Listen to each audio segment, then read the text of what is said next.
Hello guys, my name is Alex Gomez and on today's video I want to share with you my process of creating the Nerdy Witch from Danny Mac 3D Challenge. Also I want to mention I'm going to be creating more videos about tips, tricks and techniques in Zbrush. So stay tuned, subscribe to my channel and hit the notification bell so you can be notified when I post a video every Friday.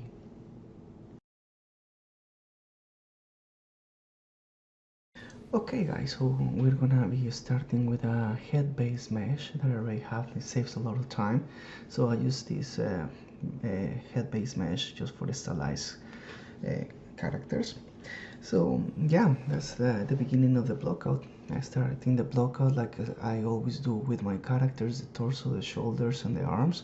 This is gonna be just a bust. To be honest, like just to like work in a character like that in a week.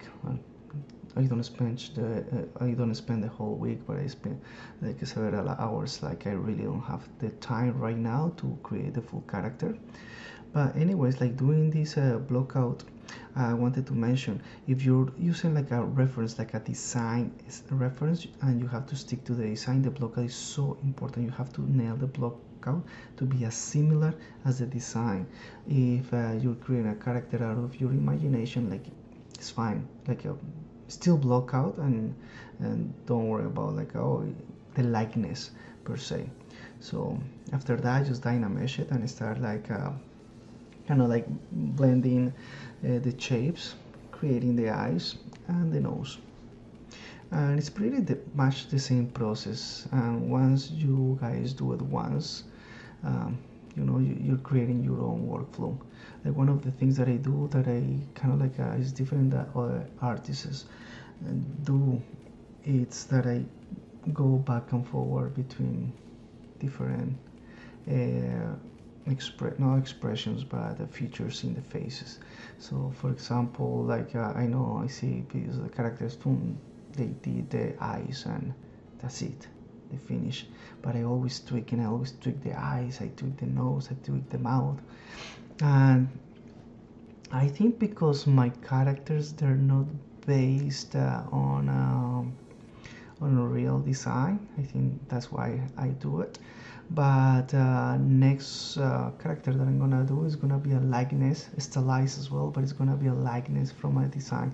I'm so excited to show you guys that process because it's a really cool and beautiful character. So anyways, moving forward, I do the mouth. And if you see in the mouth, like the side of the mouth, you can see like a staircase from the nose, the upper lip and the lower lip. If you see in the side view right there, it's right there. If you pause it and then you see it, it's like a staircase. So the nose goes forward, the upper lip a little bit forward and backward from the nose, and the lower lip a little bit backward as well. And yeah, this character from, as I mentioned before, is a 3D character challenges from Danny Mac. Shout out to Danny Mac. I've been learning a lot from him, and enjoying these challenges like really have helped me develop to be a better artist. And I really enjoy this creation process. It's awesome. So yeah, as you can see, like in the beginning, the faces, they're not gonna look as good, always look weird. I don't know, like always my faces, they look kind of like a rodent kind of style, you know. And but anyways, I tweak and tweak and tweak until I get the proper forms.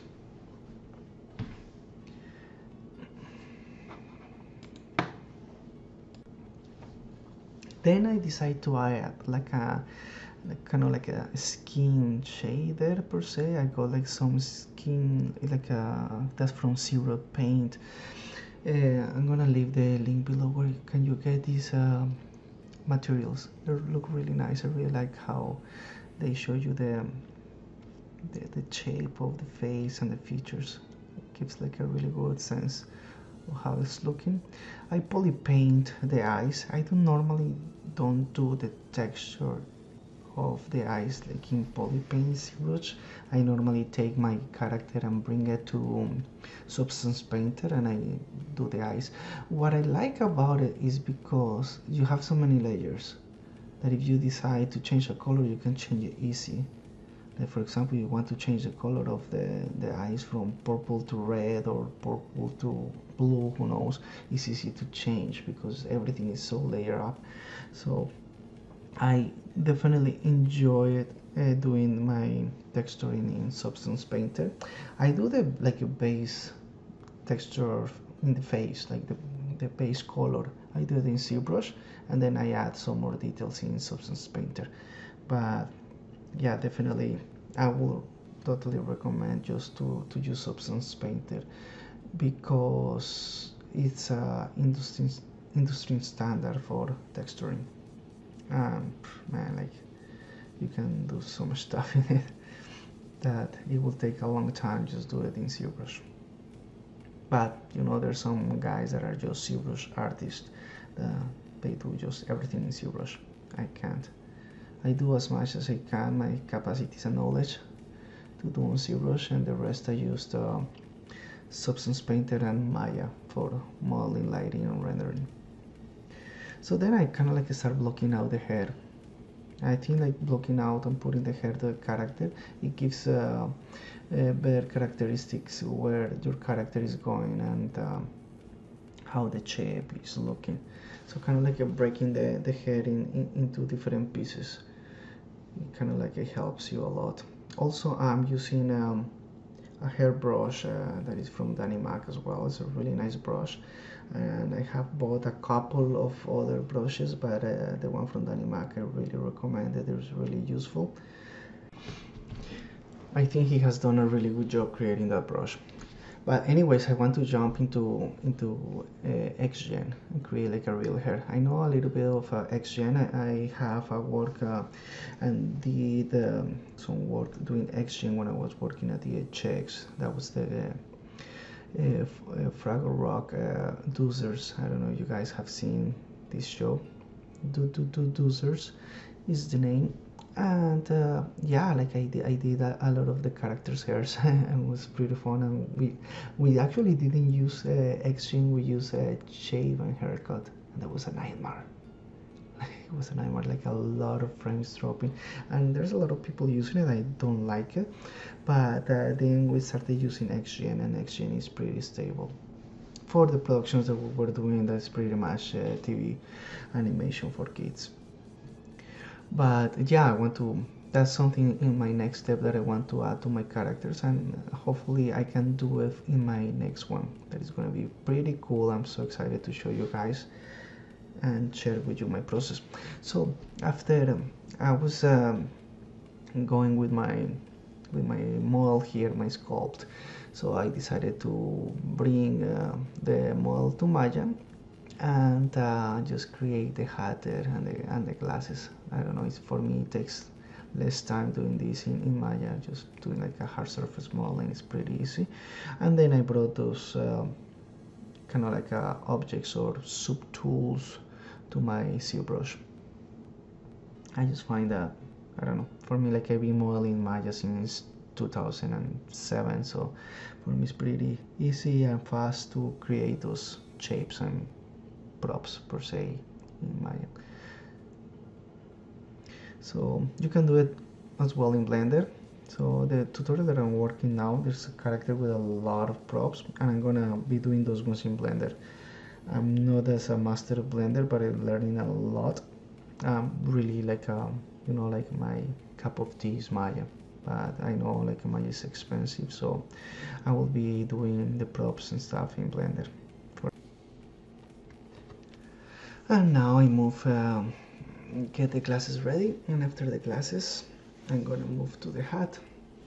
And the hat is really simple. I kind of like put a cylinder there just to the base and just created the hat from a cube, and it's really simple modeling.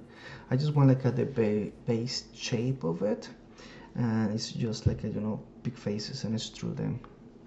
And yeah, so it's pretty like simple for me. Like I probably take not more than a couple of minutes creating this hat. Yeah, and yeah, we'll bring that into Zbrush for details. But yeah, this is very simple hat that I just created, and it doesn't need to be like honestly to be symmetrical at all, because we're gonna change those shapes in Zbrush once we bring back our model into it. So I just export them, bring them in, and you see I have the hat and I have the glasses, and now with the hat I'm just gonna subdivide it first, and then I'm gonna Dynamesh and smooth out all the pieces so it doesn't get your those kind of like geometry sharp edges. So you smooth out and start like moving it around just to achieve the shapes that I really want to achieve. And most of these kind of like cloth pens, yeah, I do it with a cloth brush from Shane Olsen. They're pretty cool brushes to work with. So yeah, like after adding the hat, like it definitely gives like a lot of detail and more character to our witch, which is pretty cool. Kind of like now it feels like a nerdy, the glasses and the witch, the hat. Even though I don't know why not to make her cute. I'm just thinking probably make like a big long nose, but you know, if I do kind of like a ugly character not that appealing and I put in my thumbnails, probably you guys won't click the video, and I really want you guys to click and see my process and ask questions, and the most important, I really want to connect with you guys. So yeah, this is the one that I was talking about, the Danimac hairbrush. It's pretty cool, like it's really easy to use, and the geometry is pretty clean, and yeah, you follow the shapes really easy. Probably I will do a video for you guys on how to use it, maybe, I don't know, probably I can't because that's Danimac stuff. But I might create my own and show you how to use a hairbrush. So yeah, like after, see, that's why I broke out the hair, because now you have the shapes, and once you create like the hair threads per se, it's easier to follow the patterns, and you know how it's gonna go. Pretty much, and then but the last one I'm just doing some wrinkles in the shirt, and we're done. Not done, but then it's like a texturing and lighting process. So check out my other videos, follow me in my social medias, and subscribe to this channel, guys. Thank you so much for watching, and have an amazing weekend.